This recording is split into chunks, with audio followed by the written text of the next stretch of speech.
Երևանում անցկացվել են մի շարք միջոցառումներ նվիրված հայրենական մեծ պատերազմում տարած հաղթանակի 80-ամյակին։ Միջոցառումները կազմակերպվել են Սերգեյ Ասլանյանի SA Foundation հիմնադրամի աջակցությամբ։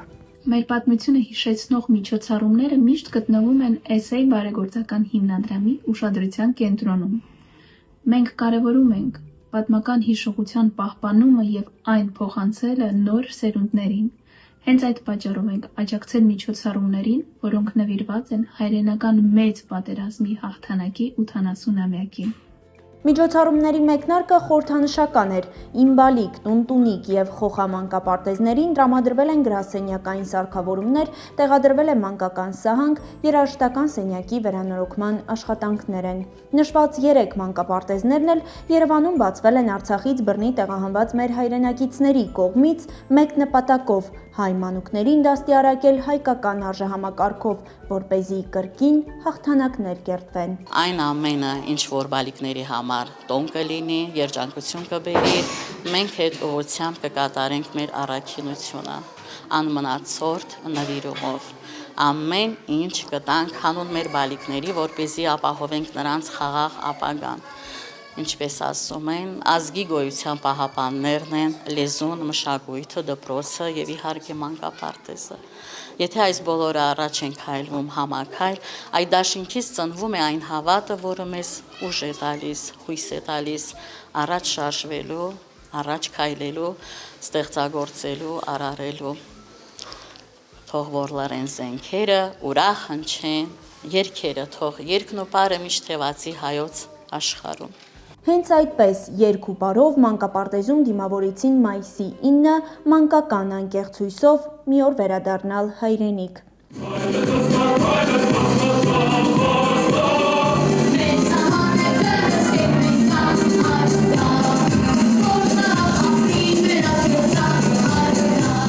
Մայիսյան հաղթանակներին նվիրված անց է կացվել նաև «Ինչ, երբ, որտեղ» ինտելեկտուալ խաղի մրցաշար, որին մասնակցել է 30 թիմ, ընդհանուր շուրջ 150 մասնակցով։ Հայտնի իրադարձությունների պատճառով մեզանից եռատոնը խլել են։ Այդ եռատոնից մնացել է միայն մեծ հայրենական պատերազմում հաղթանակի 80-ամյակը։ Երևի մենք իրավունք չունենք դա էլ կորցնել եռատոնից, ժողովուրդ 5 մարշալ ենք տվել, տասնյակ գեներալներ ենք տվել, 100 հազարավոր հայեր են մասնակցել, շատերը տուն չեն վերադարձել, նաև արձանագրենք, մեծ եղեռնից ընդամենը 25-30 տարի հետո էս ամեն ինչը տեղի ունեցել, այսինքն նույնիսկ եղեռնը չկարողացավ մեզ ոչնչացնել, էլ ուր մնաց նա ոչնչացնի, ինչը հիմա կա։ Այսպիսի միջոցառումներ ինչ որտեղ երբի մակարդակով բավականին շատ են տեղի ունենում, բայց կոնկրետ այսօրվա նվիրված բավական երկար ժամանակ չի եղել եւ նպատակներից մեկը եղել այն, որ մենք իրավունք չունենք մոռանալ մեր պապերի, մեր հայրերի, մեր եղբայրների